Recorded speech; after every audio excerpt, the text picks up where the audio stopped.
जय माता दी दोस्तों। इन तीन महिलाओं को नवरात्रि व्रत कभी नहीं रखना चाहिए, वरना जीवन भर दुख झेलती है। दोस्तों, नवरात्रि के पावन अवसर पर हर घर में दीप जलते हैं, कलश स्थापित होता है और माता रानी की पूजा अर्चना की जाती है। इन 9 दिनों को केवल व्रत और उपवास का नाम नहीं दिया गया है, बल्कि यह आत्मा की शुद्धि, मन की स्थिरता और कर्म की पवित्रता का पर्व है। ऐसा माना जाता है कि नवरात्रि में रखा गया एक एक व्रत साधक को वही फल देता है जो वर्षों की तपस्या के बाद मिलता है। लेकिन क्या आप जानते हैं कि हर किसी को यह व्रत रखने की अनुमति नहीं है? जी हाँ, शास्त्रों में स्पष्ट उल्लेख मिलता है कि 3 प्रकार की महिलाएं ऐसी हैं जिन्हें नवरात्रि का व्रत नहीं रखना चाहिए। कल्पना कीजिए, जब संपूर्ण संसार माता की भक्ति में लीन हो, मंदिरों की घंटियां गूंज रही हों, चौकी पर सजे लाल वस्त्रों के बीच मां दुर्गा की प्रतिमा मुस्कुरा रही हो और भक्तजन उपवास में तल्लीन हो, तब यदि कोई महिला अनजाने में वह व्रत कर ले जिसे करने की उसे मनाही है, तो उसके लिए यह व्रत पुण्य का नहीं, बल्कि अनचाहे दुखों का कारण बन सकता है। क्योंकि व्रत केवल भोजन त्याग का नाम नहीं है, बल्कि नियम आचरण और धर्म की मर्यादा का पालन भी है। हमारे धर्म ग्रंथों में यह भी कहा गया है कि देवी मां का आशीर्वाद तभी पूर्ण रूप से प्राप्त होता है जब साधक संपूर्ण निष्ठा और शुद्धता के साथ उपवास करें। यदि शरीर, मन या परिस्थिति से वह योग्य ना हो, तो व्रत करना स्वयं के जीवन में बाधा, क्लेश और मानसिक पीड़ा का कारण बन सकता है। यही कारण है कि ऋषि मुनियों ने बड़ी सावधानी से यह स्पष्ट किया कि किन स्त्रियों को नवरात्रि व्रत से दूर रहना चाहिए। अब प्रश्न उठता है, आखिर वे कौन सी 3 महिलाएं हैं जिनके लिए यह व्रत वर्जित है? कौन है वे जिनके जीवन में व्रत की बजाय भक्ति के अन्य मार्ग ही उचित बताए गए हैं? और क्यों माता रानी के नाम पर किया गया व्रत भी उनके लिए अशुभ सिद्ध हो सकता है? दोस्तों, यही रहस्य आज हम विस्तार से समझेंगे। इसीलिए आपसे विनम्र निवेदन है कि इस कथा को अंत तक अवश्य सुनें, क्योंकि यह केवल नवरात्रि का प्रश्न नहीं है, बल्कि आपके जीवन की शांति और भविष्य की सुरक्षा से जुड़ा हुआ है। हो सकता है कि यह ज्ञान आपको स्वयं से नहीं, बल्कि अपने परिवार की किसी महिला को सही मार्ग दिखाने के काम आ जाए और आप उनके जीवन को अनजाने दुखों से बचा लें। लेकिन दोस्तों, आगे बढ़ने से पहले आपको एक अत्यंत गंभीर बात बता दूं, जिसे हमारे प्राचीन धर्म ग्रंथ गरुड़ पुराण में स्पष्ट कहा गया है कि कोई भी कथा हो या कोई भी सीख, अगर उसे बीच में छोड़ दिया जाए तो वह केवल ज्ञान से वंचित होना नहीं है, बल्कि वह पाप की श्रेणी में आता है। क्योंकि अधूरी कथा मन में संदेह, भ्रम और अधूरा सत्य छोड़ देती है, और यह अधूरा सत्य कई बार व्यक्ति को गलत दिशा में ले जाता है। इसलिए आपसे विनम्र निवेदन है कि आज की इस कथा को अंत तक अवश्य सुनें, क्योंकि यह केवल एक कहानी नहीं बल्कि जीवन का आईना है जिसमें आप अपने कर्मों का प्रतिबिंब देख पाएंगे। हो सकता है इस कथा का कोई एक शब्द, कोई एक प्रसंग आपके जीवन की दिशा बदल दे, आपको पाप से बचा ले और आपको उस अंधकार से निकाल दे जिसमें अनजाने में आप भी फंस सकते हैं। और यदि आप एक सच्चे सनातनी हैं, तो यह आपका धर्म भी है कि ऐसे संदेशों को केवल अपने तक सीमित ना रखें, बल्कि उन्हें अधिक से अधिक लोगों तक पहुंचाएं। इसलिए इस वीडियो को लाइक करें, अपने मित्रों और परिवार के साथ साझा करें और हमारे चैनल को सब्सक्राइब करना ना भूलें, ताकि धर्म, सत्य और जीवन की गढ़ शिक्षाएं आपको निरंतर मिलती रहे। तो चलिए श्रद्धा और विश्वास के साथ इस कथा की शुरुआत करते हैं। यह उस समय की बात है जब द्वापर युग समाप्त हो रहा था और कलयुग का आरंभ हो चुका था। उस समय मगध देश में गोपाल नाम के एक परम शक्तिशाली और धर्मप्रिय राजा राज्य करते थे। उनकी पत्नी का नाम शोभा था। राजा गोपाल बड़े सत्यनिष्ठ और ईश्वर भक्त थे। उनका शासन बहुत न्यायप्रिय था।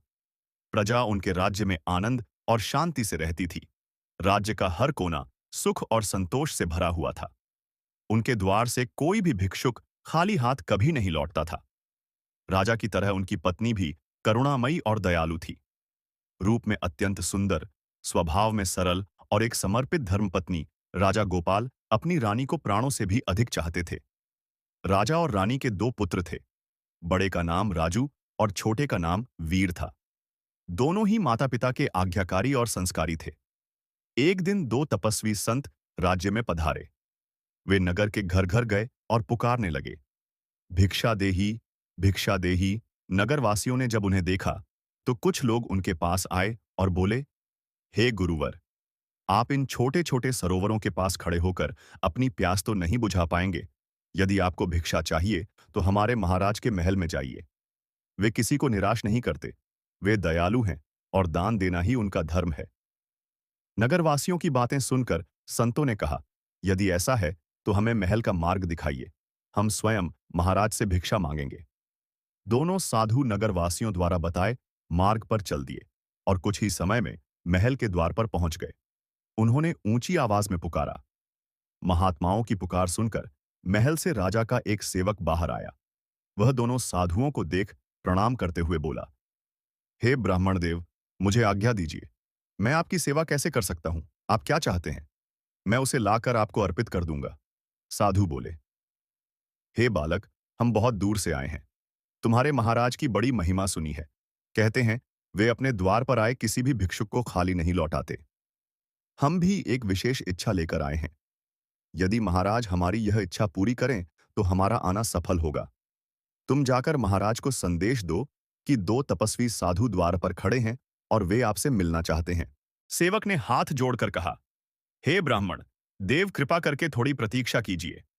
मैं अभी जाकर महाराज को यह संदेश देता हूं। इतना कहकर वह भीतर गया और महाराज गोपाल को प्रणाम कर सारी बातें सुना दी। राजा ने आदेश दिया, जाओ, दोनों तपस्वियों को सम्मान सहित दरबार में ले आओ। सेवक आज्ञा लेकर बाहर आया और दोनों साधुओं से विनम्रता से बोला, हे ब्राह्मण देव, कृपया मेरे साथ आइए। महाराज ने आपको दरबार में बुलाया है। साधु सेवक के पीछे दरबार में पहुंचे। जैसे ही राजा गोपाल ने दोनों संतों को देखा, वे तुरंत अपने सिंहासन से उतरे और उनके पास आकर चरण स्पर्श किया। दोनों संतों को प्रणाम करते हुए बोले, हे ब्राह्मण देवता, आज आप जैसे तपस्वियों को देखकर मैं धन्य हो गया। कृपया आसन ग्रहण करें।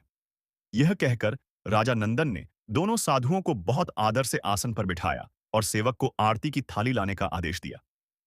सेवक थाली लेकर आया। राजा ने स्वयं दोनों साधुओं की आरती उतारी, उनके चरण पखारे और बहुत विनम्रता से बोले, हे ब्राह्मण देवता, कृपया बताइए, आपके यहां आने का क्या उद्देश्य है? आप मुझसे मिलने क्यों आए हैं? साधु मुस्कुराए और बोले, हे राजन, आपकी दानशीलता और उदारता की चर्चा चारों दिशाओं में हो रही है। कहते हैं कि राजा गोपाल के द्वार से कोई भी भिखारी खाली हाथ नहीं लौटता। इसी विश्वास के साथ हम भी आपके पास आए हैं। राजा ने उत्सुकता से पूछा, हे गुरुवर, आप किस इच्छा से आए हैं? निसंकोच कहिए, क्या आपको अन्न चाहिए या सोना चांदी या हीरे मोती? जो भी आप चाहे मैं देने को तत्पर हूं। बस आज्ञा दीजिए। यह सुनकर महात्मा शांत भाव से बोले, हे राजन, हम तो सन्यासी हैं। सोना चांदी और धन दौलत हमारे किसी काम का नहीं। हमें आपसे यह सब नहीं चाहिए। राजा ने आश्चर्य से पूछा, तो फिर आप क्या चाहते हैं गुरुवर? साधु बोले, हे राजन, सबसे पहले आप हमसे वचन दीजिए कि हम जो मांगेंगे उसे आप अवश्य देंगे। राजा बोले, हे ब्राह्मण देव, यदि आप मेरा जीवन भी मांगेंगे तो मैं हंसते हंसते अर्पित कर दूंगा। आप निश्चिंत होकर अपनी इच्छा कहिए। साधुओं ने कहा, हे राजन, पहले प्रतिज्ञा दीजिए, फिर हम अपनी इच्छा बताएंगे। यही हमारी शपथ है। राजा गोपाल ने दृढ़ स्वर में कहा, हे गुरुवर, मैं आपको अपना जीवन समर्पित करता हूं। वचन देता हूं, आप जो भी चाहेंगे वह आपको अवश्य मिलेगा। कृपया आज्ञा दीजिए। राजा के यह वचन देते ही दोनों साधुओं के मुख पर रहस्यमय मुस्कान आ गई। वे बोले, हे राजन, जब हम यहां आए थे तो हमारा उद्देश्य केवल भिक्षा मांगना था, परंतु आपके दरबार में आकर हमारा मन बदल गया। हमने अपना जीवन तपस्या में बिताया है, तो क्यों ना अब एक राजा होने का सुख भोगा जाए। अतः हे राजन, हमें अपना राज्य दान दीजिए। यही हमारी इच्छा है। राजा गोपाल ये सुनकर एक पल को स्तब्ध रह गए, परंतु वचन के पक्के राजा होने के कारण उन्होंने अपने मस्तक से मुकुट उतारा, साधुओं के चरणों में रखा और उनमें से एक के सिर पर रख दिया। फिर दरबार में घोषणा की, आज से यह आपके राज्य का नया राजा है और मैं अब आप सब की तरह एक साधारण मनुष्य हूं। इतना कहकर राजा दरबार से बाहर जाने लगे। फिर अचानक रुके और वापस आकर दोनों साधुओं के सामने हाथ जोड़कर बोले, हे गुरुवर, मेरी एक प्रार्थना है। साधु बोले, कहो राजन, क्या कहना चाहते हो? राजा गोपाल ने विनम्र स्वर में कहा, हे गुरुवर, मेरी प्रजा का ध्यान रखना। मेरे लोगों को आपके किसी भी कर्म से कष्ट नहीं होना चाहिए। साधु हंसकर बोले, हे राजन, अब यह राज्य हमारा है। प्रजा सुखी रहे या दुखी, यह हमारे निर्णय पर निर्भर होगा। आपने अपना राज्य दान कर दिया है। अब आप अपने परिवार सहित यह भूमि छोड़ दीजिए। हम नहीं चाहते कि आप यहां रहें। यदि आप रहेंगे तो प्रजा आपको ही राजा मानेगी और हमें वह सम्मान नहीं मिलेगा जो एक राजा को मिलना चाहिए। इसीलिए अब आपको यह राज्य छोड़ना होगा। यह सुनकर राजा गोपाल का हृदय भारी हो गया। वे बहुत उदास होकर बोले, हे गुरुवर, मेरे छोटे छोटे बच्चे हैं। मैं उनके साथ कहां जाऊंगा? कृपा करके मेरे साथ इतना बड़ा अन्याय मत कीजिए। मैं वचन देता हूं कि आपके किसी भी कार्य में बाधा नहीं डालूंगा। संत शांत भाव से बोले, हे राजन, आप कहीं भी जा सकते हैं, कुछ भी कर सकते हैं। हमें उससे कोई अंतर नहीं पड़ेगा, लेकिन आपको हमारे आदेशों का पालन करना ही होगा। यदि आप राज्य नहीं छोड़ते हैं तो हम यहां से चले जाएंगे, और यदि हम खाली हाथ लौटते हैं तो आपका वचन टूट जाएगा। अब आप स्वयं निश्चय कीजिए, वचन निभाएंगे या राजा बने रहेंगे। महात्मा की यह कठोर वाणी सुनकर राजा गोपाल कुछ क्षण मौन हो गए।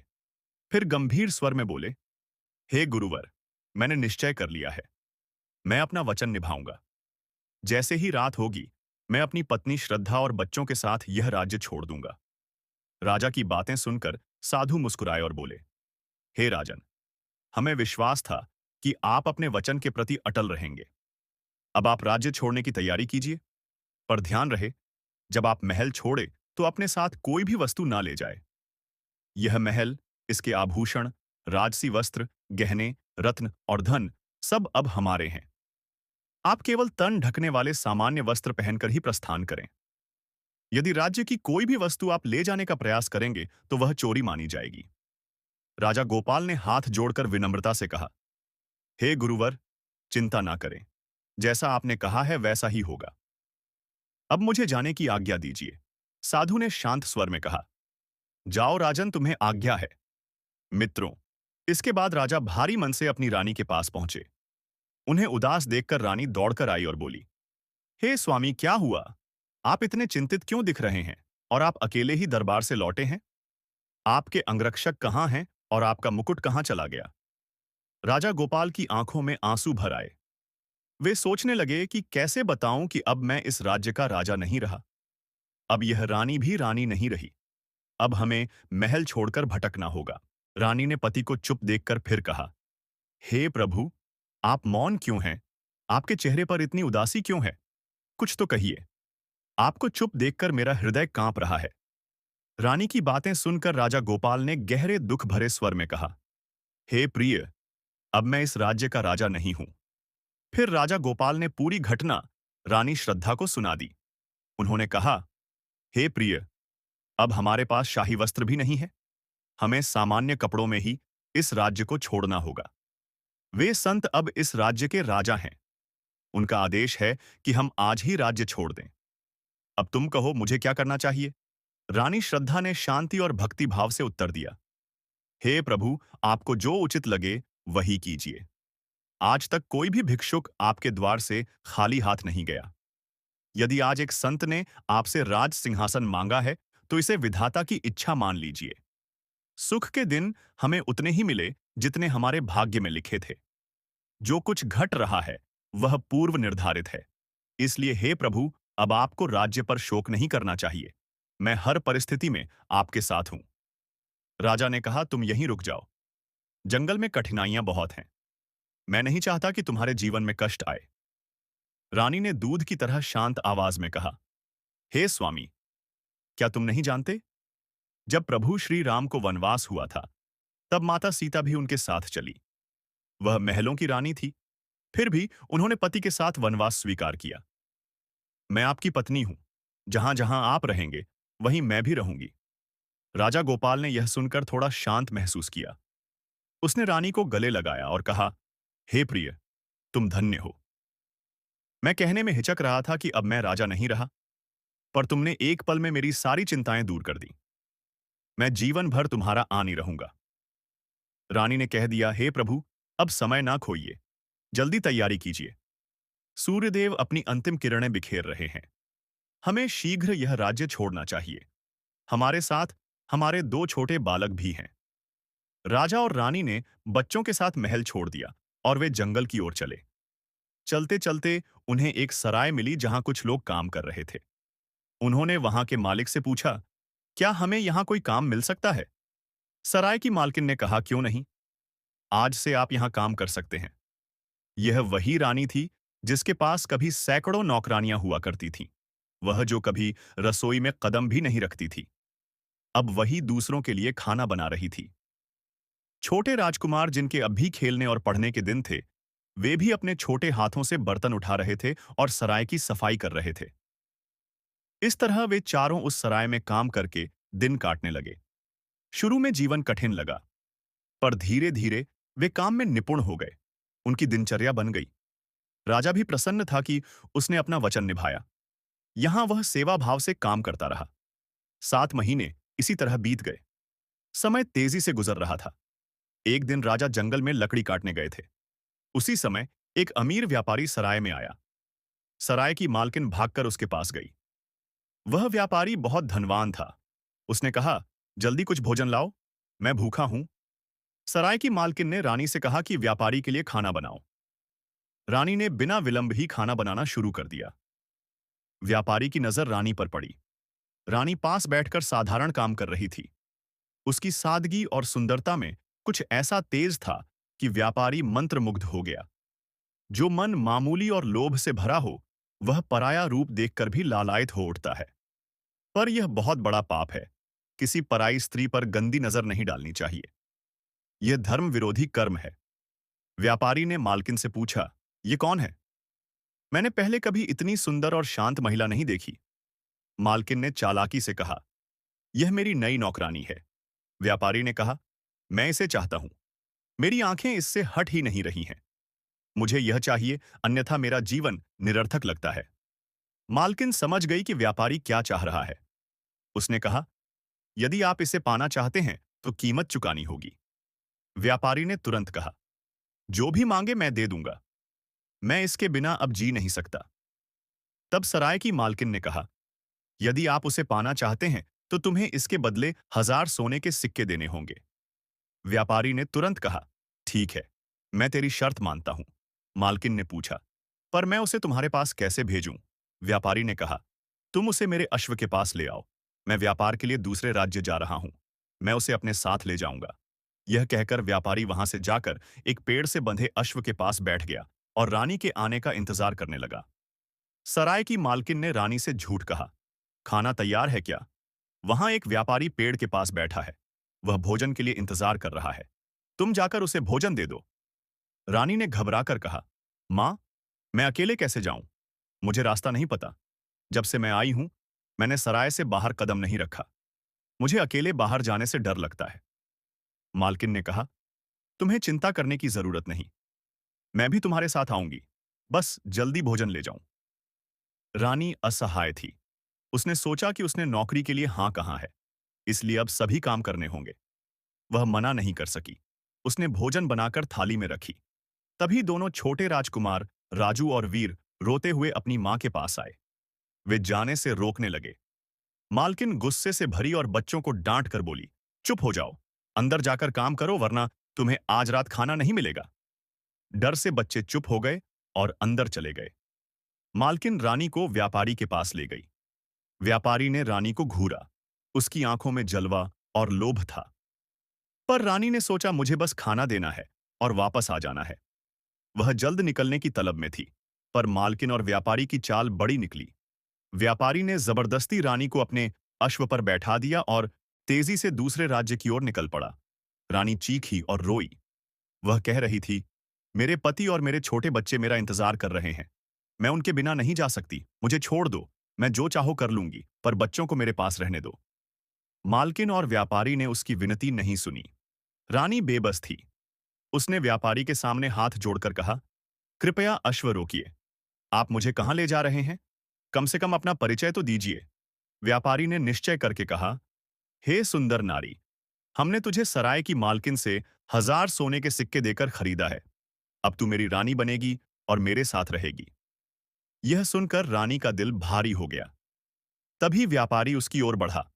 रानी को क्रोध आ गया और उसने कहा, रुको व्यापारी, मैं कोई साधारण स्त्री नहीं हूं। मैं उस राजा की पत्नी हूं जिसने अपने वचन के लिए अपना पूरा राज्य त्याग दिया। मैं एक सच्ची और वफादार पत्नी हूं। यदि तुमने मेरी अनुमति के बिना मुझे छूने की कोशिश की तो उसी क्षण तुम भस्म हो जाओगे। व्यापारी जोर से हंसकर बोला, ओ सुंदर नारी, अपनी बातों से मुझे डराने की कोशिश मत करो। मैंने जीवन में बहुत देखा है। मैं तुम्हारे शब्दों से डरने वाला नहीं हूं। यह कहकर वह रानी को पकड़ने आगे बढ़ा। पर जैसे ही वह पास आया, मानो बिजली उसके शरीर पर गिर गई हो। डर के मारे वह पीछे हट गया और घबरा कर बोला, ठीक है, मैं तुम्हें बिना अनुमति छूने की कोशिश नहीं करूंगा। लेकिन मेरी एक शर्त है। रानी ने शांत स्वर में कहा। तुम्हारी शर्त क्या है? व्यापारी बोला, मैं 10 वर्ष तक तुम्हें हाथ नहीं लगाऊंगा और तुम्हें अपनी बहन की तरह मान सान दूंगा। लेकिन जैसे ही 11वां वर्ष शुरू होगा, तुम मेरी पत्नी बनोगी। रानी ने धैर्य से कहा, ठीक है, मैं तुम्हारी शर्त मान लेती हूं। आज से तुम मेरे भाई हो और मैं तुम्हारी बहन हूं।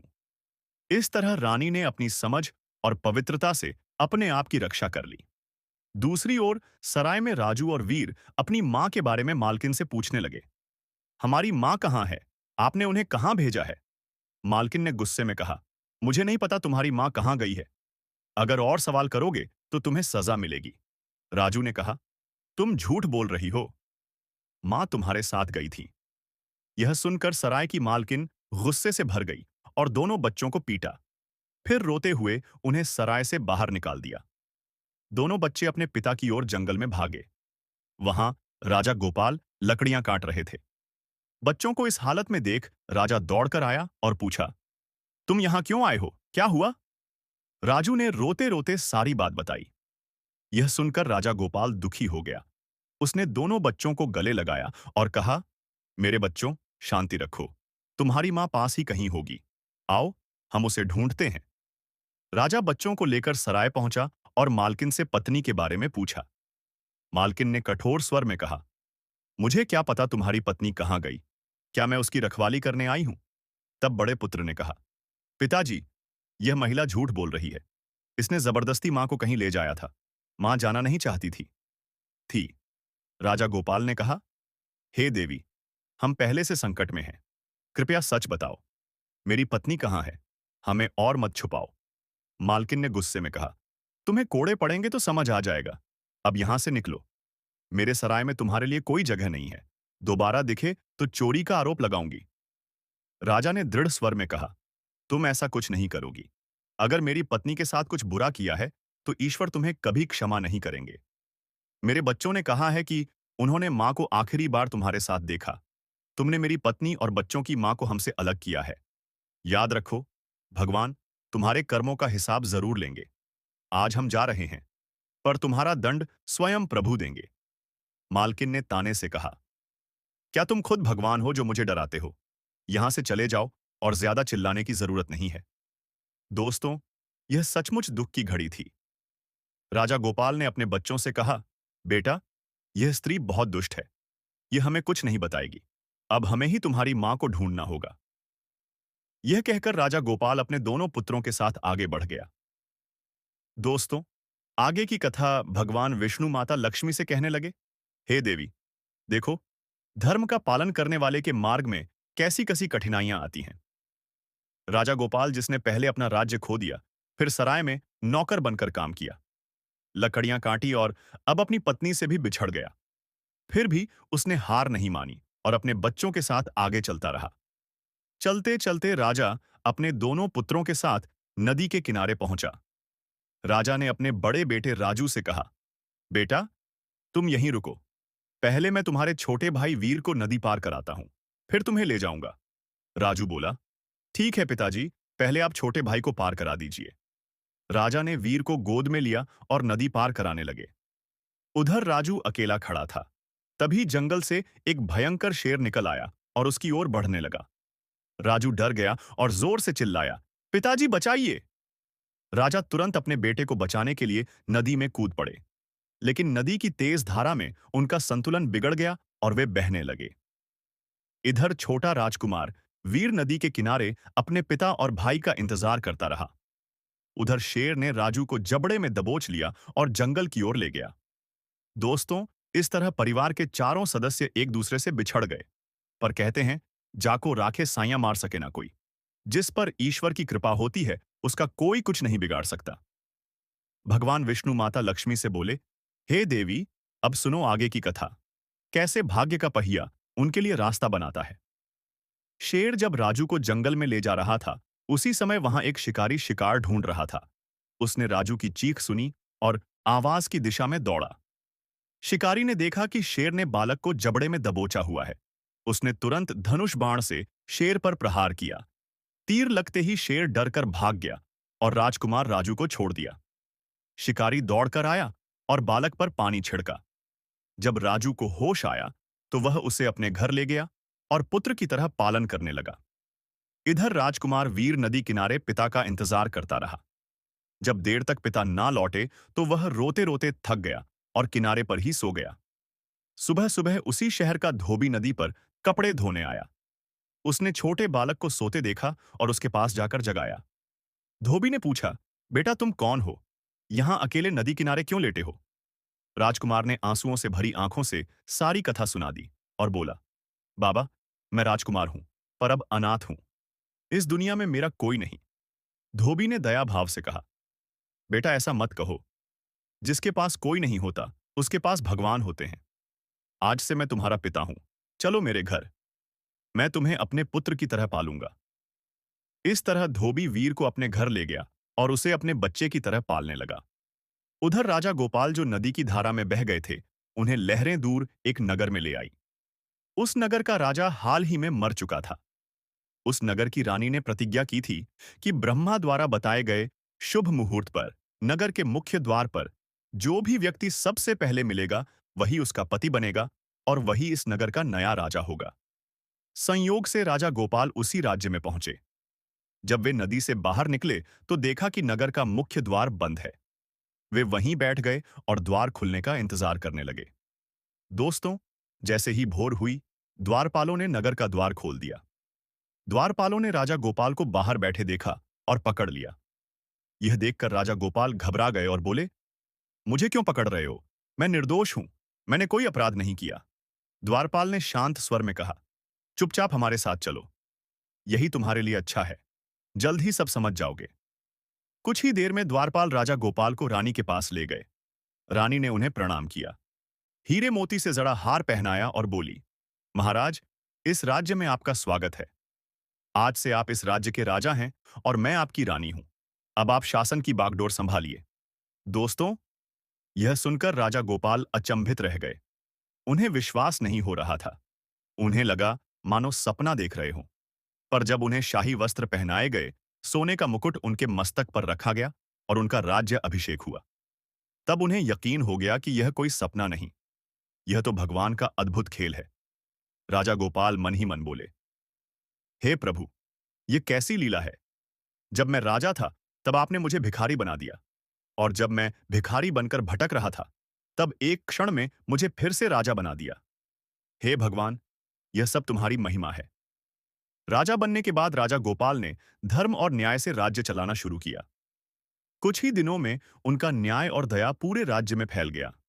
पहले जहां भ्रष्टाचार और अन्याय था, वहां अब धर्म और नीति का राज्य स्थापित हो गया। लोग प्रेम और शांति से रहने लगे। हर ओर सुख और समृद्धि छा गई। फिर भी राजा अपनी पत्नी और बच्चों को भूले नहीं। उन्हें हमेशा उनकी याद सताती। उन्होंने सैनिकों को चारों दिशाओं में भेजा और स्वयं भी कई स्थानों पर खोज की, पर हर बार उन्हें निराशा ही मिली। पत्नी और पुत्र कहीं दिखाई नहीं दी। राजा का मन बहुत उदास और निराश रहने लगा। लेकिन समय सब कुछ भुला देता है। राजा गोपाल अपने कार्यों में इतना व्यस्त हो गए कि धीरे धीरे दुख कम होने लगे। दोस्तों, इस तरह राजा गोपाल ने 10 वर्षों तक सफलतापूर्वक राज्य किया। इन 10 वर्षों में बहुत कुछ बदल गया था। उनके पुत्र राजू और वीर, जिनमें से एक शिकारी के घर पल्ला और दूसरा धोबी के घर, अब जवान हो चुके थे। संयोग ऐसा था कि वे दोनों उसी राज्य में बड़े हुए जहां उनके पिता राजा गोपाल शासन कर रहे थे। जब दोनों पुत्र युवा हो गए, उसी समय राजा गोपाल ने सेना का विस्तार करने के लिए युवाओं की भर्ती का ऐलान किया। प्रतियोगिता रखी गई और कहा गया, जो भी इस प्रतियोगिता में विजय होगा, उसे सेना में स्थान मिलेगा। यह समाचार राजू और वीर तक पहुंचा। उन्होंने अपने पालक पिता से अनुमति ली और प्रतियोगिता में भाग लिया। अपनी योग्यता और पराक्रम से दोनों ने प्रतियोगिता जीत ली और सेना में सैनिक बन गए। दोनों ने पूरी निष्ठा और भक्ति के साथ अपनी जिम्मेदारियां निभानी शुरू की। तब भगवान विष्णु माता लक्ष्मी से बोले, हे देवी, देखो, भाग्य का खेल कैसा होता है। पिता और पुत्र एक ही राज्य में थे, भाई भी साथ थे, पर कोई एक दूसरे को पहचान ना पाया। दोनों पुत्र सोचते थे कि उनके असली माता पिता इस संसार में नहीं है, परंतु सच्चाई यह थी कि वही राजा गोपाल उनके वास्तविक पिता थे। सब कुछ भगवान की शरण और उनकी अद्भुत लीला पर टिका हुआ है। दोस्तों, समय तेजी से बीत रहा था। वह दिन नजदीक आ रहा था जिसका इंतजार वह दुष्ट व्यापारी वर्षों से कर रहा था। रानी शोभा बहुत चिंतित थी, क्योंकि 10 वर्ष पूरे होने वाले थे और शर्त के अनुसार व्यापारी उसे अपनी रानी बनाने वाला था। बेचारी रानी हर समय प्रभु का नाम जपती रहती थी। वह मन ही मन प्रार्थना करती थी, हे प्रभु, कोई चमत्कार कीजिए, मुझे मेरा पति वापस मिल जाए। मैंने अब तक अपनी मर्यादा और इज्जत को बचाए रखा है, पर अब मेरी रक्षा केवल आपके हाथ में है। यदि आपने कृपा नहीं की तो मैं अपना जीवन त्याग दूंगी, पर कभी उस पापी व्यापारी की रानी नहीं बनूंगी। उधर वह व्यापारी अपना सामान बेचने उसी राज्य में पहुंचा जहां राजा गोपाल शासन कर रहे थे। वह राजा के दरबार में गया और हाथ जोड़कर बोला, महाराज, मैं एक व्यापारी हूं, अलग अलग राज्यों में व्यापार करता हूं। इस समय मेरे घोड़े नगर के बाहर खड़े हैं, जिन पर भोजन और धन संपत्ति लदी हुई है। कृपया मेरे धन और भोजन की सुरक्षा के लिए कुछ सैनिक नियुक्त करें, ताकि मैं बिना डर के व्यापार कर सकूं। राजा ने बड़े धैर्य से कहा, हे व्यापारी, हमारे राज्य में तुम्हारा स्वागत है। जब तक तुम इस भूमि पर व्यापार करोगे, तुम्हारा कोई भी सामान चोरी नहीं होगा। चिंता मत करो, अब तुम्हारी जिम्मेदारी हमारी है। राजा ने तुरंत सेनापति को बुलाया और आदेश दिया, शहर के बाहर खड़े व्यापारी के घोड़ों और धन की सुरक्षा के लिए 2 योग्य सैनिक भेजो। सेनापति ने तुरंत आदेश का पालन किया और उस काम के लिए 2 सैनिकों को चुना, और वे सैनिक कोई और नहीं बल्कि राजू और वीर थे। रात का समय था। चारों ओर सन्नाटा और अंधकार फैला हुआ था। दोनों भाई व्यापारी के धन की रक्षा के लिए वहां पहुंचे। समय काटने के लिए वे आपस में बातें करने लगे। उधर रानी शोभा पास ही बैठी प्रभु को याद कर रही थी। आंसुओं से प्रार्थना करती जा रही थी, हे प्रभु, अब मेरी लाज आपकी शरण में है, मेरी रक्षा कीजिए। इसी बीच राजू ने वीर से कहा, भाई, रात बहुत लंबी है, तुम मुझे कोई कहानी सुनाओ ताकि नींद ना आए और समय कट जाए। तब राजू ने अपने जीवन की ही कथा कहना शुरू किया। उसने कहा, मित्र, यहां से बहुत दूर मगध देश नाम का एक राज्य है। वहां एक न्यायप्रिय और उदार राजा गोपाल शासन करता था। उनकी एक रानी थी और 2 पुत्र थे। बड़े का नाम राजू और छोटे का नाम वीर। परिवार महल में बहुत सुख से रह रहा था। फिर एक दिन 2 साधु दरबार में आए। उन्होंने दक्षिणा में राजा से पूरा राज्य मांग लिया। राजा अपने वचन के सच्चे थे। उन्होंने राज्य सौंप दिया और अपनी पत्नी और बच्चों के साथ निकल गए। इसके बाद राजा निर्धन हो गया। परिवार भटकता रहा। एक दिन एक छोटा बच्चा जंगल में रो रहा था। तभी एक शेर आया और उसे जबड़े में दबोच लिया। बच्चे की चीख सुनकर एक शिकारी आया और उसने बच्चे को बचा लिया। उसने उस बच्चे को अपने घर ले जाकर पाला पोसा। बच्चा बड़ा हुआ और सैनिक बन गया। मित्र, आज वही बच्चा मैं हूं। राजू की यह बात सुनकर वीर के दिल में हलचल हुई। उसकी आंखों से आंसू बहने लगे। उसने तुरंत पहचान लिया कि उसके सामने खड़ा सैनिक कोई और नहीं बल्कि उसका अपना बड़ा भाई राजू है। दोस्तों, रानी शोभा भी चुपचाप सैनिकों की बातें सुन रही थी। अपने बेटे के मुंह से सच्चाई सुनने के बाद वह तुरंत पहचान गई कि यह उसका बड़ा बेटा राजू है। फिर दूसरे सैनिक वीर ने कहा, भाई, तुम्हारी कहानी सुनकर मुझे भी अपनी कहानी याद आ गई। मैं भी अपनी पिछली कहानी सुनाना चाहता हूं। मेरी कहानी भी तुम्हारी जैसी ही है। तुम्हारी कहानी में एक शिकारी ने बच्चे को पाला, लेकिन मेरी कहानी में एक धोबी है। उसने एक रोते और अकेले बच्चे को नदी किनारे देखा और उसे अपने घर ले गया। उसने उसे गोद लिया और पाला। जब वह बच्चा बड़ा हुआ तो वह भी राजा की सेना में शामिल हो गया। आज वही बच्चा मैं हूं। पहले मैं भी सोचता था कि मैं अनाथ हूं, पर अब समझा कि मेरा बड़ा भाई मेरे साथ है। भाई की बातें सुनकर दोनों भावुक हो गए। उन्होंने एक दूसरे को पहचाना और रोते हुए गले लगा लिया। बोले, भाई, भाग्य ने हमें अलग कर दिया था। हमने अपना राज्य खो दिया, अपने माता पिता से बिछड़ गए, पर भगवान की कृपा से हम फिर मिल गए। उधर रानी शोभा यह सब सुन रही थी। जब उसने यह सुना तो तुरंत जान गई कि सैनिकों के वेश में खड़े यह युवक कोई और नहीं, बल्कि उसके अपने बेटे राजू और वीर हैं। रानी ने हाथ जोड़कर भगवान का धन्यवाद किया और बोली, हे प्रभु, आपने मेरी सुन ली। आपने मुझे मेरे खोए हुए बच्चों का दर्शन कराया। आपकी महिमा अपरंपार है। दोनों बेटों को गले लगाने के लिए रानी का मन बेचैन हो गया, पर वह अचानक ठिठक गई। उसने सोचा, अगर मैं अभी अपने बच्चों को पहचान लूं, तो व्यापारी को पता चल जाएगा और वह मेरे बच्चों को नुकसान पहुंचाने की कोशिश करेगा। वह झूठे आरोप लगाकर राजा से सजा दिला देगा। मुझे धैर्य रखना होगा, तभी यह दुष्ट अपने पापों की सजा पाएगा। यह सोचकर रानी ने अपने मन को संभाल लिया। दोनों सैनिक पूरी रात व्यापारी के धन की रक्षा करते रहे। सुबह होते ही वे महल लौट गए। उनके जाने के बाद रानी ने तुरंत अश्व पर लदे धन को नदी में फेंक दिया। फिर व्यापारी के पास जाकर बोली, तुम यहां चैन से सो रहे हो, और दूसरी ओर राजा के सैनिक तुम्हारे सारे सामान के साथ भाग गए। यह सुनकर व्यापारी गुस्से से तड़प उठा और बोला, यह कैसे संभव है? उनमें इतनी हिम्मत कैसे हो सकती है? रानी ने कहा, मैंने अपनी आंखों से देखा है। उन्होंने तुम्हारा धन उठा लिया। व्यापारी ने कहा, अगर ऐसा है तो तुम यहीं रुको, मैं राजा के पास जाकर शिकायत करूंगा। वह दौड़ता हुआ राजा गोपाल के दरबार में पहुंचा और बोला, ओ महाराज, मैं लूट लिया गया। जिन सैनिकों को आपने मेरे धन की रक्षा के लिए भेजा था, उन्होंने ही मुझे लूट लिया। कृपा करके न्याय कीजिए। यदि न्याय नहीं मिला तो मैं अपना जीवन त्याग दूंगा। राजा गोपाल ने शांति से कहा, हे व्यापारी, यह कैसे हो सकता है? हमारे सैनिक ऐसा कभी नहीं कर सकते। फिर भी अगर तुम कहते हो तो हम तुम्हारी बात का सम्मान करते हैं। पर तुम्हारे पास कोई गवाह है जो इस बात की पुष्टि करे? व्यापारी बोला, हाँ महाराज, मेरी पत्नी ने अपनी आंखों से यह सब देखा है। वही गवाह है। राजा ने कहा, अच्छा, तो अपनी पत्नी को यहां बुलाओ। हम अपने सैनिकों को भी दरबार में पेश होने का आदेश देंगे।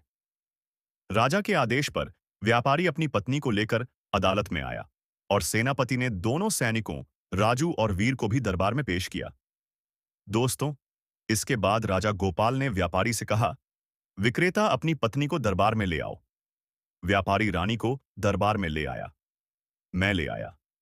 उस समय रानी शोभा ने अपना चेहरा घूंघट से ढका हुआ था। राजा गोपाल ने रानी से पूछा, क्या यह वही सैनिक हैं जिन्हें तुमने धन लेते हुए देखा था? रानी शोभा ने सिर झुकाकर कहा, हाँ महाराज। तब राजा गोपाल ने कहा, ओ देवी, जो कुछ भी तुमने देखा है उसे स्पष्ट शब्दों में बताओ। राजा की बात सुनकर रानी शोभा ने कहा, महाराज, मैं आपको सब बताऊंगी, पर पहले इन सैनिकों को आदेश दीजिए कि वही कहानी सुनाएं जो उन्होंने रात में आपस में कही थी। यह सुनकर राजा गोपाल ने आश्चर्य से व्यापारी की ओर देखा और कहा, क्या तुम्हारी पत्नी का मन ठीक है? मैंने न्याय के लिए दरबार लगाया है और यह सैनिकों से कहानी सुनने की बात कर रही है। रानी शोभा ने हाथ जोड़कर कहा, हे राजन, जब आप उनकी बात सुनेंगे तो सब कुछ साफ हो जाएगा और आप उचित न्याय कर पाएंगे। कृपया उन्हें वही कहानी सुनाने का आदेश दीजिए। राजा गोपाल ने सैनिकों को आदेश दिया, हे सैनिकों, वह कहानी सुनाओ जो तुमने रात में कही थी। यह मेरा आदेश है। दोनों सैनिकों ने सिर झुकाकर आज्ञा मानी। पहले राजू ने अपनी कथा सुनाई। हे राजन, यहां से दूर मगध देश नाम का एक राज्य था। वहां एक न्यायप्रिय और दयालु राजा गोपाल राज्य करते थे। उनकी एक रानी थी और दो बेटे थे। बड़े का नाम राजू और छोटे का नाम वीर था। वे अपने परिवार के साथ बहुत सुख से जीवन जी रहे थे। एक दिन दो साधु दरबार में आए। उन्होंने दक्षिणा में पूरा राज्य मांग लिया। राजा अपने वचन के सच्चे थे। उन्होंने राज्य त्याग दिया और अपनी पत्नी व बच्चों को लेकर निकल पड़े। बाद में जब मैं अकेला भटक रहा था तो मुझे एक शेर ने पकड़ लिया। मेरी चीख सुनकर एक शिकारी आया और उसने मुझे बचाया। फिर उसने मुझे पाला पोसा। जब मैं बड़ा हुआ तो सेना में शामिल हो गया, और आज जो सैनिक आपके सामने खड़ा है वह मैं ही हूं। राजू, इसके बाद वीर ने भी अपनी कथा सुनाई। उसने कहा, जब मैं अकेला रो रहा था, तब एक धोबी ने मुझे देखा। उसने मुझे अपने घर ले जाकर पाला और बड़ा किया। आज वही बच्चा आपके सामने एक सैनिक के रूप में खड़ा है। वीर दोनों की बातें सुनकर राजा गोपाल का हृदय पिघल गया। आंसुओं से भरी आंखों से बोले, हे सैनिकों, जिस पिता का तुम अपनी कथा में जिक्र कर रहे हो, वह मैं ही हूं। तुम्हारा दुर्भाग्यशाली पिता नदी की लहरों ने मुझे यहां बहाकर ला दिया था, और यहां के लोगों ने मुझे इस राज्य का राजा बना दिया। यह कहकर राजा गोपाल अपने सिंहासन से उठे और दोनों पुत्रों को गले लगा लिया। दोनों राजकुमार रोते हुए बोले, पिताजी, हमारी मां कहाँ है? राजा गोपाल ने रोते हुए कहा, बेटा चिंता मत करो। अब जब मुझे तुम दोनों मिल गए हो, तो हम सब मिलकर तुम्हारी मां को भी ढूंढ लेंगे। वह भी हमारी ही प्रतीक्षा कर रही होगी। उसी समय व्यापारी के पास खड़ी स्त्री ने अपना चेहरा खोल दिया। सबने देखा कि वह कोई और नहीं, बल्कि रानी शोभा ही थी। व्यापारी चिल्लाया, यह मेरी पत्नी है। परंतु जैसे ही राजा गोपाल और दोनों राजकुमारों ने रानी को देखा, वे तुरंत पहचान गए। वे दौड़कर उसकी ओर बढ़े। रानी शोभा की आंखों से आंसू बह निकले। उसने दोनों बेटों को गले लगाकर कहा, बेटों, मैं तुम्हारी मां हूं। राजा गोपाल भी अपनी रानी को देखकर भावुक हो गए। फिर रानी शोभा ने पूरी घटना सुनाई। कैसे सराय की मालकिन ने मुझे धोखे से व्यापारी को बेच दिया, और मैंने इन वर्षों में अपने सम्मान की रक्षा की। व्यापारी यह सुनकर कांपने लगा।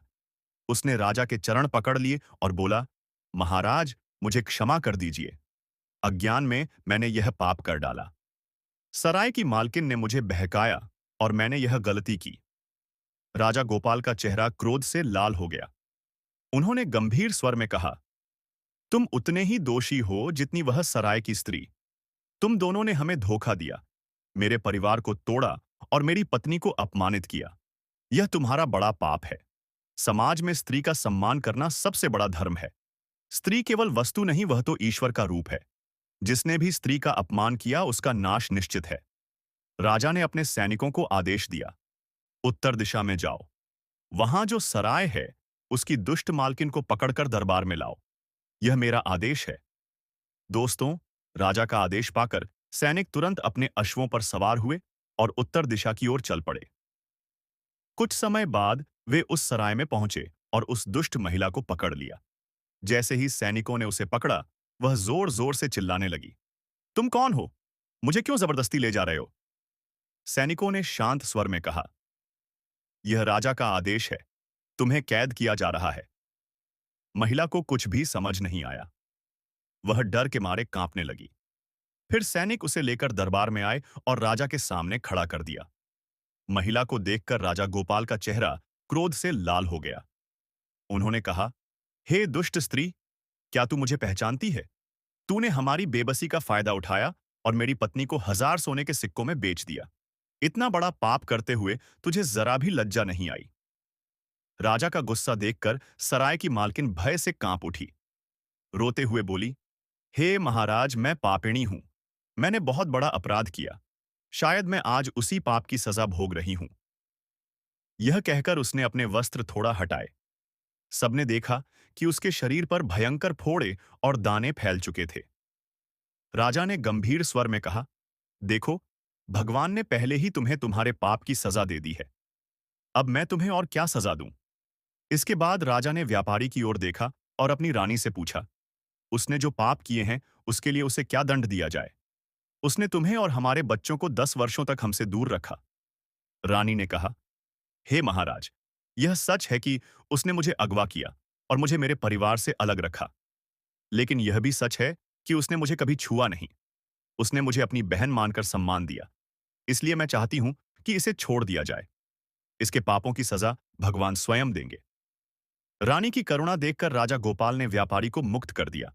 उसी समय दरबार में 2 तेजस्वी साधु प्रकट हुए। वे साधारण संत नहीं थे। वे धर्म और कर्म के रूप में स्वयं प्रकट हुए थे। राजा गोपाल तुरंत उठ खड़े हुए और दोनों को प्रणाम कर बोले, हे गुरुवर, आपका स्वागत है। कृपया बताइए, मैं आपकी किस प्रकार सेवा कर सकता हूं?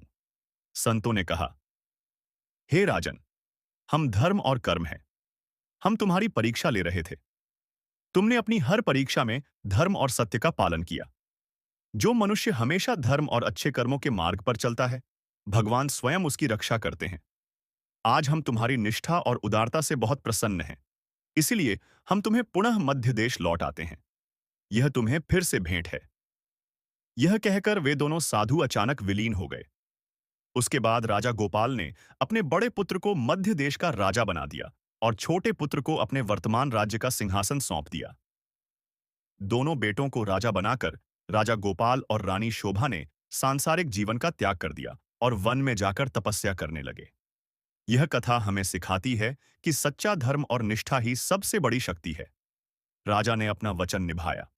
उसने अपने वचन के कारण अपना राज्य दे दिया, पर उसने सत्य और धर्म को नहीं छोड़ा। रानी ने भी अपने पतिव्रत धर्म और मर्यादा को थाम रखा।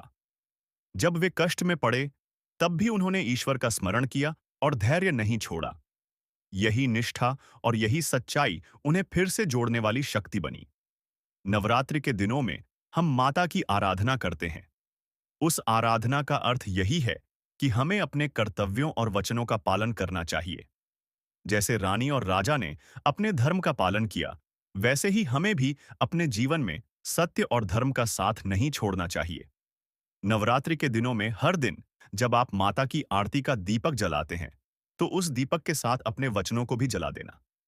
अपने मन से कहो, मैं अपने वचन निभाऊंगा, मैं अपने दायित्व निभाऊंगा। जब जीवन में दुख आएगा, तब मैं हिम्मत नहीं हारूंगा। राजा ने अपना राज्य खोया, पर उसने कभी झूठ नहीं कहा।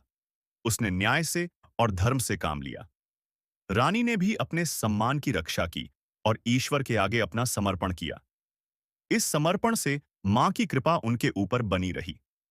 नवरात्रि में जब हम मां के 9 रूपों को प्रणाम करते हैं, तो हर रूप में यह प्रार्थना होनी चाहिए कि हमें निष्ठा और सच्चाई का बोध दे। निष्ठा का अर्थ केवल बड़ा कर्म करना नहीं है। निष्ठा का अर्थ है छोटे छोटे निर्णयों में भी सच का साथ लेना। जब कोई मौका आए कि आप झूठ बोलकर बच सकते हैं, तब सच बोलना। जब कोई अवसर आए कि आप किसी वचन से पलट सकते हैं, तब वचन निभाना। राजा गोपाल ने बड़े भय और अभाव में भी अपने वचन का पालन किया। उसने सोचा कि वचन निभाना कठिन है, फिर भी उसने निभाया।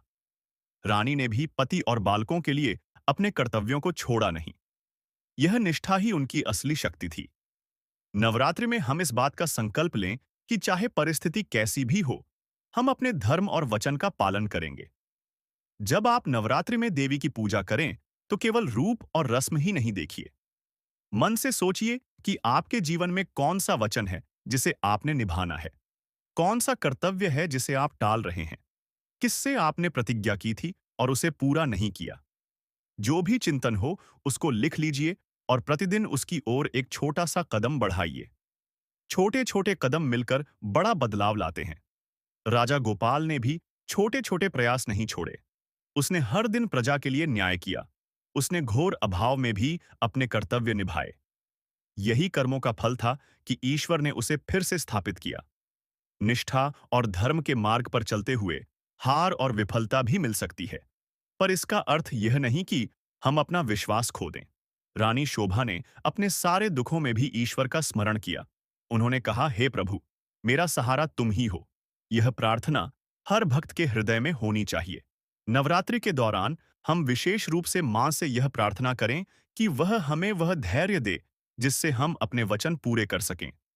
जब हम ईश्वर से सहायता मांगते हैं, तो हमें अपना कर्म भी निभाना होता है। भगवान हमारी परीक्षा लेते हैं, पर जो सच्चे मन से धर्म का मार्ग पकड़ते हैं, उन्हें वह कभी अकेला नहीं छोड़ते। कहानी से एक और बात सीखने को मिलती है। निष्ठा का मार्ग अकेला नहीं छोड़ता। राजा और रानी दोनों ने अपनी अपनी परीक्षा सहन की। वे पीड़ित हुए, पर उनका कर्म और सच्चाई उन्हें फिर से मिलाकर लाई। नवरात्रि के दिन यह समझिए कि मां का आशीर्वाद तभी मिलता है जब हम कर्मशील और सत्यनिष्ठ हो। अगर हम अपने कर्तव्यों का पालन करेंगे, तो मां हमें संकट में भी मार्ग दिखाती है।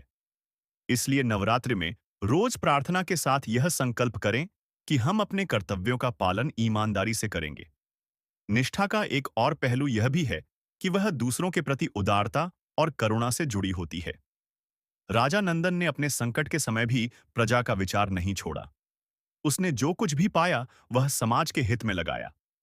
यह दिखाता है कि सच्चा धर्म आत्मीयता और परोपकार से बढ़कर आता है। नवरात्रि पर मां के सामने बैठे हुए हम यह प्रण लें कि हमारे परिवार और समाज के प्रति हमारा कर्तव्य रहेगा। हम दूसरों के दुख में साथ देंगे। हमारी निष्ठा न सिर्फ वचन तक सीमित रहेगी, बल्कि कामों में भी नजर आए। जब आप नवरात्रि के दौरान भगवती को स्मरण करें, तो अपने जीवन की छोटी-छोटी लंगड़ी आदतों पर भी ध्यान दीजिए। यदि आप किसी से वादा करके नहीं निभा रहे हैं, तो आज से उसे पूरा करने का एक छोटा सा लक्ष्य बनाइए। अगर आपके मन में किसी के प्रति गलत भावना है, तो उसे क्षमा करने की चेष्टा करिए। निष्ठा केवल बाहरी कर्मों में नहीं, मन के संतुलन में भी चाहिए। रानी श्रद्धा ने अपने मन को संयमित रखा। उसने क्रोध से जवाब नहीं दिया। उसने धैर्य से सब कुछ सहा। यही भक्ति के साथ जुड़ा हुआ संतुलन है। नवरात्रि के 9 दिनों में प्रतिदिन एक मंत्र या एक संकल्प लें। पहला दिन सोचिए, मैं अपने वचनों का पालन करूंगा। दूसरा दिन, मैं अपने कर्तव्यों के प्रति ईमानदार रहूंगा। तीसरा दिन, मैं अपने परिवार के लिए सहानुभूति रखूंगा। ऐसे छोटे छोटे संकल्प आपके जीवन की दिशा बदल देंगे। रानी और राजा की कथा यह दिखाती है कि छोटे छोटे निर्णय और उनकी सच्ची निष्ठा बड़े निर्णयों को जन्म देती है। अंत में यह ध्यान रखिए कि निष्ठा का फल शीघ्र नहीं मिलता। राजा और रानी को वर्षों की परीक्षा सहनी पड़ी, पर उनका धैर्य आखिरकार उन्हें मिलन और प्रतिष्ठा दे गया। माता की लीला बारीक होती है। जो समय हमारे लिए कठिन लिखा जाता है, वही बाद में हमारी परीक्षा बनकर हमें ऊंचा उठा देता है। इसलिए नवरात्रि पर यही प्रार्थना करें, हे मां, मुझे वह शक्ति दो कि मैं अपने वचन निभा सकूं। मुझे वह धैर्य दो कि मैं सच्चाई से पीछे ना हटूं। मुझे वह विवेक दो कि मैं कठिनाई में भी धर्म का मार्ग पकड़ सकूं। यह संकल्प जब हृदय में दृढ़ हो जाता है, तो नवरात्रि के बाद भी वह जीवन का मार्ग बन जाता है। आप देखेंगे कि धीरे धीरे जीवन में आपकी कार्यशैली, आपकी सोच और आपके संबंध बदलेंगे। आपकी निष्ठा आपके लिए ढाल बन जाएगी, और जब आप वही निष्ठा जीवंत रखेंगे, तो प्रभु की कृपा अपने आप प्राप्त होगी। यही पहली सीख का सार है। सच्चा धर्म और निष्ठा ही सबसे बड़ी शक्ति है। दूसरी सीख, सहनशीलता और ममता, सबसे बड़ा हथियार है इस पूरी कथा से। दूसरी गहरी सीख यह मिलती है कि कठिनाइयों में सहनशीलता और ममता ही सबसे बड़ा बल होती है। रानी श्रद्धा ने जब अपने पति और बच्चों से अलग होकर भी अपने पतिव्रत धर्म और मर्यादा को थामा, तब उन्होंने क्रोध या प्रतिशोध का मार्ग नहीं चुना। उन्होंने अपने भीतर के धैर्य और ममता को जीवित रखा। उन्होंने हर समय भगवान का नाम लिया, प्रार्थना की और विश्वास रखा कि एक दिन सच्चाई अवश्य सामने आएगी। यही संयम और यही ममता अंततः उन्हें उनके परिवार से मिलाने वाली बनी। नवरात्रि के 9 दिनों में हम मां दुर्गा के 9 स्वरूपों की पूजा करते हैं। हर रूप हमें यही सिखाता है कि स्त्री केवल शक्ति का प्रतीक नहीं, बल्कि सहनशीलता और करुणा की मूर्ति भी है। जिस प्रकार रानी शोभा ने अपने बच्चों के सामने अपनी पहचान छिपाई ताकि उन्हें कोई नुकसान ना पहुंचे, यह उनका संयम और मातृत्व ही था। उन्होंने तुरंत प्रतिक्रिया देने के बजाय धैर्य से इंतजार किया, ताकि सही समय पर सत्य स्वयं प्रकट हो। नवरात्रि में हम जब मां को शक्ति के रूप में याद करते हैं, तो यह नहीं भूलना चाहिए कि मां की शक्ति केवल युद्ध करने या असुरों का नाश करने में नहीं है। मां की शक्ति सहनशीलता में भी है। घर परिवार की कठिनाइयों में जब मां चुप रहकर धैर्य दिखाती है, वह भी देवी का ही रूप है। रानी श्रद्धा ने यही दिखाया कि स्त्री का संयम किसी भी युद्ध से बड़ा होता है। हम सबको नवरात्रि पर यह संकल्प करना चाहिए कि हम अपने जीवन में जल्दबाजी और क्रोध से निर्णय नहीं लेंगे। जब कठिन परिस्थिति आए, तो पहले धैर्य रखेंगे और बुद्धि से विचार करेंगे। जैसे रानी शोभा ने कठिन समय में ईश्वर पर भरोसा रखा और अपनी ममता को हथियार बनाया, वैसे ही हमें भी मां दुर्गा से यह वर मांगना चाहिए कि वे हमें सहनशीलता और करुणा का वरदान दें। नवरात्रि में जब दीपक जलाएं और माता की आरती करें, तो अपने मन से कहें, हे मां, मुझे शक्ति दो कि मैं अपने परिवार के लिए धैर्य रख सकूं। मुझे वह ममता दो कि मैं दूसरों के लिए सहारा बन सकूं। मुझे यह आशीर्वाद दो कि मैं बिना क्रोध और बिना अधैर्य के अपने जीवन की कठिनाइयों का सामना कर सकूं। इस तरह नवरात्रि हमें यह सीख देती है कि वास्तविक शक्ति केवल बाहरी बल में नहीं बल्कि भीतर के संयम और ममता में है। जो मनुष्य करुणा और सहनशीलता को अपना लेता है उसके जीवन में देवी मां की कृपा सदैव बनी रहती है। तीसरी सीख ईश्वर की लीला और भाग्य का चक्र, दया, धैर्य और कर्म से मिलता है उद्धार। यह कथा हमें यह बहुत गहरी और सरल बात बताती है कि ईश्वर की लीला बड़ी सूक्ष्म और अचूक होती है। भाग्य का चक्र कभी भी सीधा नहीं चलता, वह उलझनों से भरा होता है। पर जो मनुष्य धर्म और सत्कर्म का मार्ग नहीं छोड़ता, वह अंत में वही फल पाता है जो ईश्वर ने उसके लिए लिखा होता है। राजा गोपाल, रानी शोभा और उनके पुत्रों की कहानी यही दिखाती है। कैसे भाग्य के पेच काटते हैं और कैसे ईश्वर की कृपा अंतिम राह बन जाती है। कहानी में राजा गोपाल ने अपना राज्य दे दिया। वह जीवन के सबसे बड़े संकट में आ गया। उसकी प्रतिष्ठा और सम्मान धूमिल हो गए। फिर भी उसने सत्य और धर्म का साथ नहीं छोड़ा। उसने अपने वचन का पालन किया। उसने सत्य पर डटे रहकर कर्म किए। रानी ने भी अपना धैर्य नहीं खोया। उसने मंजूरी ना होने पर भी मर्यादा और सच्चाई बनाए रखी। उनकी यह निष्ठा और धर्म ने भाग्य की कठोर लहरों में भी उन्हें नहीं छोड़ा। यही उनकी असली शक्ति थी। भाग्य का चक्र कैसा चलता है, यह इस कथा में बड़े ही सरल ढंग से मिलता है। पहले वे खोते हैं, फिर वे भटकते हैं। दुख और कष्ट उनके हिस्से आते हैं। पर यह भी सच है कि फिर एक मोड़ आता है। न केवल राजा फिर से ऊंचा उठता है, बल्कि उसके पुत्र भी उसी राज्य में बड़े होकर उसकी सेना में शामिल हो जाते हैं।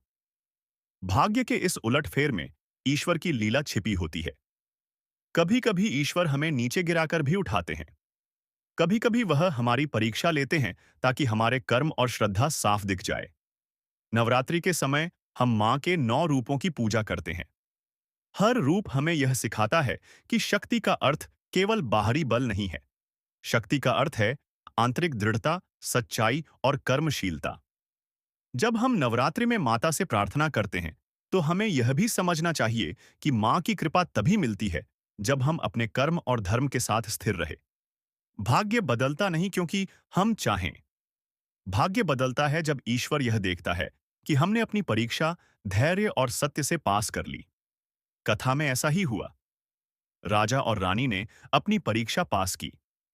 उनके कर्म और धैर्य ने ईश्वर को प्रसन्न किया। धर्म और कर्म के रूप में प्रकट हुए तपस्वी आए और उन्हें वरदान दिया। राजा का पुनरुत्थान हुआ। यह दिखाता है कि भाग्य का चक्र आखिरकार उसी ओर मुड़ता है जहां ईश्वर का आदेश और सत्य का बल रहता है। यह भी समझ लीजिए कि भाग्य का अर्थ यह नहीं कि सब कुछ पहले से लिख दिया गया है और हम कुछ नहीं कर सकते। भाग्य और कर्म साथ चलते हैं। हमारा कर्म, हमारे वचन और हमारी निष्ठा भाग्य को मोड़ने की शक्ति रखते हैं। रानी ने मन से प्रार्थना की और कर्म में शुद्धता रखी। राजा ने न्याय और कर्तव्य निभाया। उनके कर्मों ने भाग्य के दरवाजे खोल दिए। इसीलिए नवरात्रि में जब हम माता से वर मांगे, तब यह कहें, हे माता, मेरी नियति को अच्छा बनाइए, पर मुझे मेरा कर्तव्य निभाने का बल भी दीजिए। मां को प्रसन्न करने का मार्ग केवल विनती नहीं, कर्म और निष्ठा भी है। एक और बात यह है कि ईश्वर की लीला कब और कैसे प्रकट होगी यह हमें नहीं पता, इसलिए धैर्य रखना बहुत जरूरी है। रानी शोभा ने भी तुरंत चीख चिल्लाहट नहीं की। उसने समय की आवश्यकता समझी। उसने धैर्य रखा। उसने प्रार्थना की और सही समय पर सत्य स्वतः प्रकट हुआ। यही नवरात्रि का संदेश भी है। 9 दिन की भक्ति में हम मां से यह मांगते हैं कि हमें धैर्य और विवेक दो, ताकि जब बाधा आए तो हम सही व्यवहार कर सकें। यह सीख हमें सिखाती है कि भाग्य को हम बदल नहीं सकते, पर भाग्य हमारा संकेत है कि हमें कैसा कर्म करना चाहिए। यदि हम केवल भाग्य पर निर्भर होकर आलसी बन जाएं, तो कुछ नहीं बदलता। पर यदि हम कर्म करते रह, सत्य के साथ रहे और मां की भक्ति में लगे रहे, तो भाग्य भी हमारे पक्ष में आ जाता है। इस कथा में राजा और उसकी पत्नी ने वही किया। उन्होंने कर्म और भक्ति को साथ रखा। अंत में भाग्य ने उनके लिए रास्ता बना दिया। नवरात्रि के दिनों में यह भी अभ्यास करें कि आप हर दिन एक छोटा कर्म निश्चय करें। यह कर्म आपके इरादे और भाग्य दोनों पर असर डालता है। छोटी छोटी नेक बातें, जैसे किसी की मदद करना, सत्य बोलना, किसी से क्षमा मांगना, यह सब आपके भाग्य के चक्र को बदलने लगते हैं। माता की भक्ति के साथ जब आप छोटे-छोटे कर्म करते हैं, तो मां की लीला जल्दी दिखती है। अंत में एक छोटा सा प्रार्थना वाक्य जोड़ना चाहूंगा जिसे आप नवरात्रि में प्रतिदिन बोल सकते हैं। हे मां, मैं आपका भक्त हूं। मैं अपने कर्म से आपके चरणों में आता हूं। मुझे वह शक्ति दो कि मैं सच्चाई, धैर्य और कर्मशीलता से अपना मार्ग बनाए रखूं। आप मेरी नियति की राह बनाइए, पर मुझे कर्म से भी ना चौंकने वाली शक्ति दीजिए। इस प्रकार तीसरी सीख यह है कि भाग्य और ईश्वर की लीला पर विश्वास रखो, पर साथ ही कर्म करो, सत्य और धर्म का पालन करो, धैर्य रखो और मां की भक्ति में स्थिर रहो। उसी से भाग्य का चक्र आपके लिए मार्ग बन जाता है और ईश्वर की कृपा आपके जीवन में उजाला कर देती है। दोस्तों, यह कथा अभी यहीं खत्म नहीं होती। अभी हम यह भी जानेंगे कि आखिर वह कौन सी 3 महिलाएं हैं जिन्हें नवरात्रि व्रत नहीं रखना चाहिए। दोस्तों, नवरात्रि का समय केवल उपवास या पूजा का नहीं है, बल्कि यह आत्मा को मां के चरणों में अर्पित करने का अवसर है। मां दुर्गा की भक्ति में हम अपने मन, वचन और कर्म को शुद्ध करते हैं। परंतु शास्त्र और परंपराएं यह भी कहती हैं कि कुछ अवस्थाओं में कठोर नवरात्रि व्रत करना उचित नहीं होता, क्योंकि धर्म वही है जो शरीर, आत्मा और परिवार तीनों का कल्याण करें। आज हम आपको विस्तार से बताएंगे कि आखिर वह कौन सी 3 महिलाएं हैं जिन्हें नवरात्रि का कठोर व्रत नहीं रखना चाहिए और क्यों। सबसे पहले आती हैं वे स्त्रियां जो गर्भवती हैं। जब मां के गर्भ में जीवन पल रहा होता है, तब मां का हर कष्ट बच्चे तक पहुंचता है। नवरात्रि के व्रत में अक्सर निर्जल उपवास या बहुत कठोर नियम रखे जाते हैं। ऐसे में गर्भवती महिला अगर व्रत करें तो कमजोरी, चक्कर या गर्भस्थ शिशु पर विपरीत असर पड़ सकता है। धर्म ग्रंथ कहते हैं कि सबसे बड़ा पुण्य है जीवन की रक्षा। यदि मां स्वयं ही कमजोर हो जाएगी तो गर्भस्थ शिशु को कौन बचाएगा। एक बार एक गांव में राधा नाम की स्त्री ने गर्भावस्था में नवरात्रि का निर्जल व्रत किया। तीसरे ही दिन उसे चक्कर आ गया और वह बेहोश हो गई। तभी गांव के बुजुर्गों ने कहा, मां दुर्गा ने हमें जीवन दिया है, उसे संभालना ही सबसे बड़ी पूजा है। तब से वह स्त्री केवल हल्का फलाहार करने लगी, भजन गाने लगी और माता का नाम जपने लगी। मां दुर्गा की कृपा से उसका बच्चा सुरक्षित रहा और घर में सुख समृद्धि बनी रही। दूसरी प्रकार की स्त्रियां वे हैं जो मासिक धर्म की अवस्था में होती है। यह शरीर की स्वाभाविक प्रक्रिया है जिसमें स्त्री को आराम और पोषण चाहिए। कठोर उपवास, लंबे समय तक खड़े रहना या कठिन पूजन विधि इस दौरान शारीरिक कष्ट बढ़ा सकती है। एक गीता नाम की लड़की थी जो नवरात्रि के दौरान मासिक धर्म में थी, लेकिन समाज के दबाव में उसने कठोर व्रत रखा। तीसरे दिन उसका शरीर जवाब देने लगा। उसे तेज दर्द और कमजोरी हुई। तब उसकी मां ने कहा, बेटी, माता की पूजा केवल उपवास से नहीं होती, बल्कि मन की शुद्ध और श्रद्धा से होती है। अगर तू मां के नाम का जाप करेगी, दीपक जलाएगी और मन से उन्हें याद करेगी, तो वही सबसे बड़ा व्रत होगा। गीता ने यही किया और उसने पाया कि उसकी भक्ति पहले से भी अधिक गहरी हो गई। इसका अर्थ है कि मासिक धर्म की अवस्था में स्त्रियां कठोर उपवास ना करें, बल्कि भक्ति को साधारण पूजा, आरती और स्मरण से पूरा करें। तीसरी श्रेणी में आती है वे स्त्रियां जो गंभीर रूप से बीमार हैं या जिनका शरीर बहुत कमजोर है। किसी को हृदय रोग है, किसी को मधुमेह है, किसी का ऑपरेशन हुआ है या कोई बुजुर्ग महिला है जिसे दवाइयां लेनी ही पड़ती हैं। उनके लिए कठोर उपवास करना आत्मघात के समान हो सकता है। एक वृद्धा मां थी जो दिल की बीमारी से जूझ रही थी। उसने व्रत रखा तो उसकी तबीयत बिगड़ गई। डॉक्टर ने कहा कि अगर ऐसा दोबारा हुआ तो जान भी जा सकती है। उस मां ने रोते हुए कहा, अब मैं मां की भक्ति कैसे करूं। तभी उसके बेटे ने समझाया, मां, अगर आप स्वस्थ रहेंगी तो वही सबसे बड़ा व्रत होगा। आप रोज थोड़ा सा भोजन कर लीजिए, लेकिन साथ में मां का नाम जपिए, गरीबों को दान कीजिए और आरती कीजिए। जब नवरात्रि समाप्त हुई तो वह मां बोली, मैंने भले ही उपवास ना रखा हो, लेकिन मैंने मां को पहले से ज्यादा करीब पाया। दोस्तों, इन 3 उदाहरणों से हमें यही शिक्षा मिलती है कि नवरात्रि व्रत का अर्थ केवल निर्जल उपवास या अन्न त्याग नहीं है। असली व्रत है मां दुर्गा के प्रति सच्ची श्रद्धा, मन की पवित्रता, दान, सेवा और नाम का जप। अगर कोई स्त्री गर्भवती है, मासिक धर्म में है या गंभीर बीमारी से पीड़ित है तो उसे कठोर व्रत नहीं करना चाहिए। लेकिन वह भक्ति के और कई रूपों से मां की कृपा पा सकती है, जैसे भजन, कीर्तन, दान, दीप प्रज्वलन, जप और साधना। मां दुर्गा शक्ति की देवी हैं और शक्ति केवल शरीर को कष्ट देने से नहीं मिलती, बल्कि मन की एकाग्रता और जीवन की रक्षा से मिलती है। इसलिए जो महिलाएं इन तीन अवस्थाओं में हैं, वे व्रत न रखते हुए भी उतनी ही भक्त हो सकती हैं जितनी कोई निर्जल उपवास करने वाली भक्त। दोस्तों, नवरात्रि की भक्ति हमें यही सिखाती है कि मां दुर्गा की आराधना केवल नियमों में बंधकर नहीं होती, बल्कि श्रद्धा और भाव में बसकर होती है। यदि किसी स्त्री की अवस्था गर्भावस्था की है, या वह मासिक धर्म के समय में है, या उसका स्वास्थ्य गंभीर बीमारी से जूझ रहा है, तो वह कठोर व्रत ना रखें। मां कभी भी अपने बच्चों को पीड़ा में देखकर प्रसन्न नहीं होती।